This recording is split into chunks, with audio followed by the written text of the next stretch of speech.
So in our third episode, we will talk about, or the panelists will talk about breaking down barriers. So discussing ways to create an equal work environment. This is probably one of the most important episodes, although they are all gold and treasured. So please tune in, please share, please reach out if you have any questions, heather@channelmavenconsulting.com.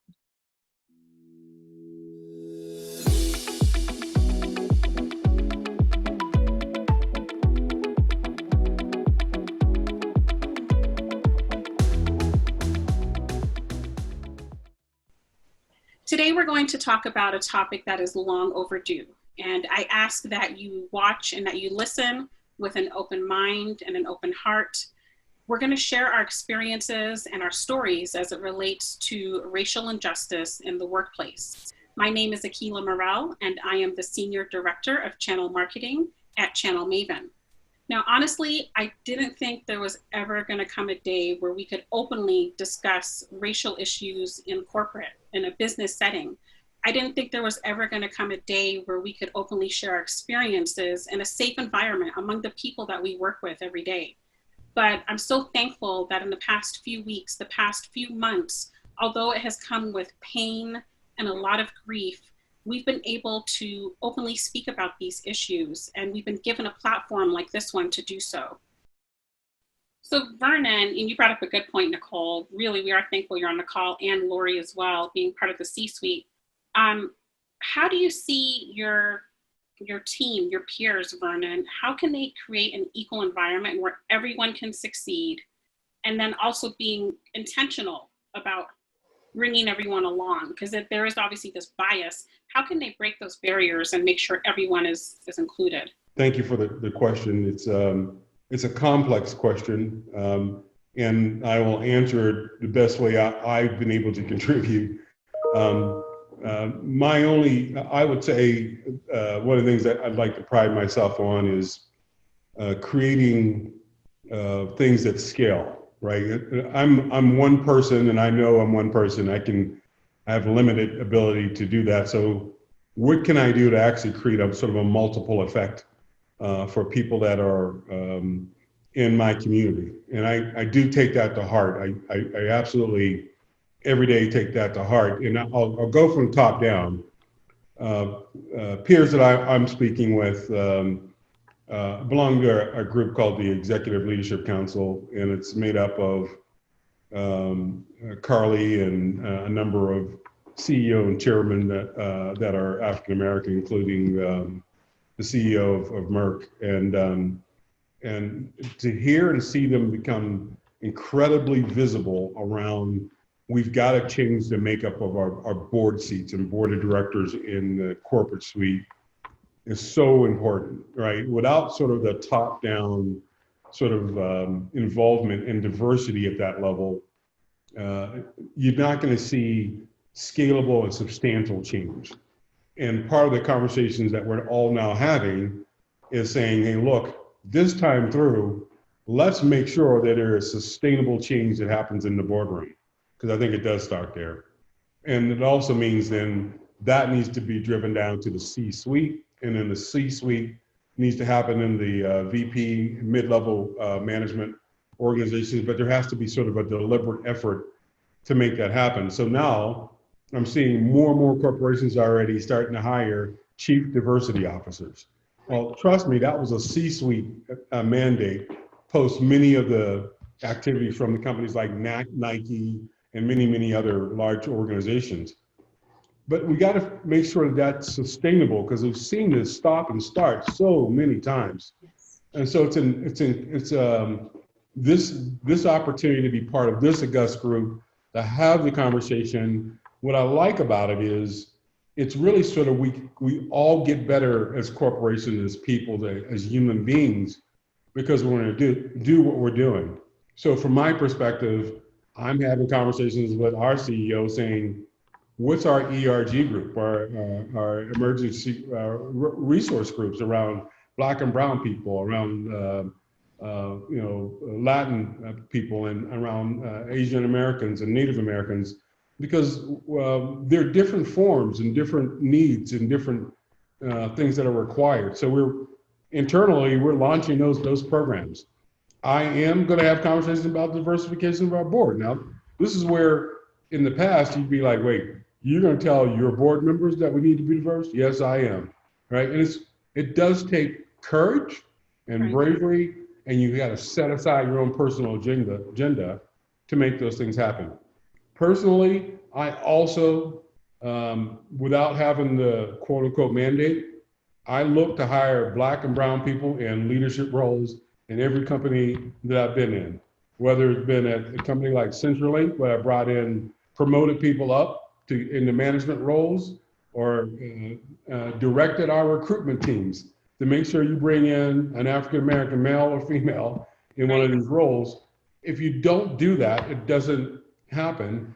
And I feel like it's incumbent for me to bring the next person forward. My other corporate story is early in my life, the VP of our group, and this is in banking, took me under his wing and said, we're going to go at it together, invited me to the CEO's management dinner. The CEO walked over, didn't say hi to either one of us, we were standing together there, began to eat out of the plate of the VP that I admired so much, didn't say a word, looked at both of us as if, now you know, and then he walked away. Right? That's 100 years ago. I feel like it's incumbent on me to make sure this change is sustainable. And the way to do that is at the board level. The way to do that is at the C-suite.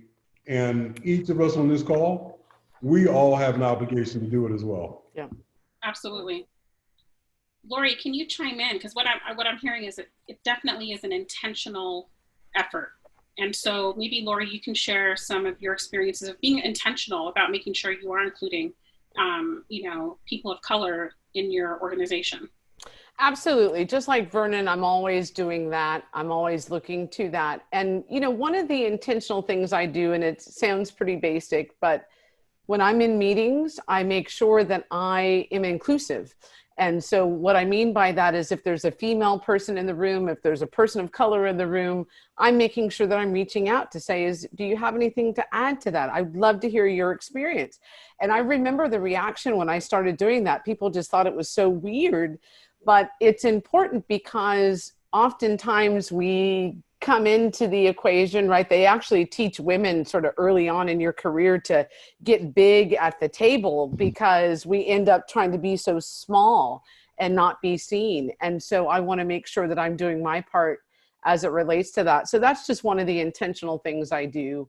I mean, we always sort of seek each other out at conferences and things like that, right? I mean, we're always sort of, oh, good, there's 2 more there and 1 over there. And wow, okay, there's 3 of us. Wow, awesome. That kind of stuff. But I think the stuff that Vernon's talking about is really important and impactful.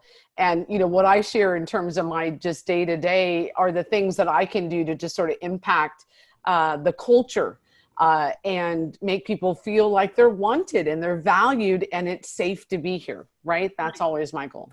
Right. And we also as Black employees should be pushing for these conversations. So Vernon talked about meeting, talking with the CEO and the board, and we need to be, let's do this. Let's hold them accountable and let's bring it to the forefront.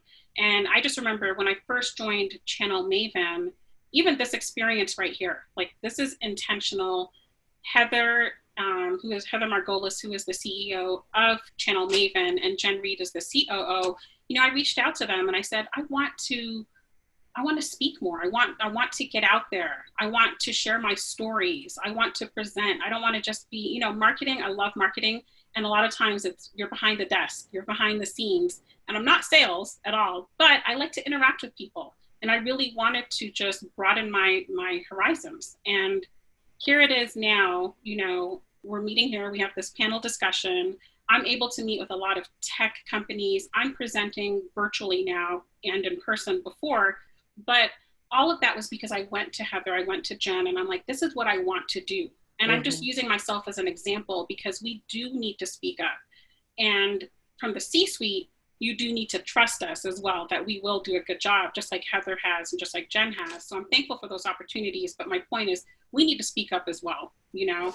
And you're right. And here's what I'll tell you. I'll tell you there was a moment, and I'm just being vulnerable again. Vulnerability I'm learning as I over the age of 40 is good, but I'm learning it. But I remember, you know, when all of this was sort of coming together, when it was hot and heavy, probably 3 or 4 weeks ago.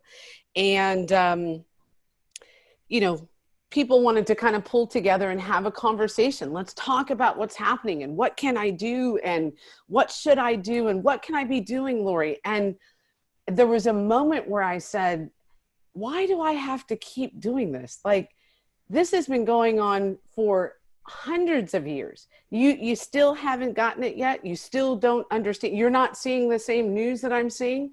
Why do I have to be the person in place to educate you on these issues? Right. Which was a very kind of selfish place to be, but I was hurting. I was in pain. I'm reacting. I'm trying to get my job done, protect my family, make sure everybody gets home. You know, I just had a lot in my head. And I spoke to my husband about it, and he said, because I get that it's not the crown that you wanted, but if you don't do it, who else is going to do it? Right. Where are they going to find that? Yeah. So when you say that we have to speak up, I love that you've given us permission to do that, because there was a moment where I said, I don't want to talk anymore. Like, just turn on the news or go watch a video. There's a ton of videos out there. Go ask somebody else. But I realize, as my mother and father told me years ago, it is your burden and responsibility. So I think it is time to help educate and answer questions and be in a safe place where we can make change and real impact. We hope you enjoyed that episode. These are things that are so important for us to be talking about right now. And all of these employees and peers and coworkers and friends and family are so incredibly important, and we want them to feel supported, and things have to change. We can't go on the way we have been.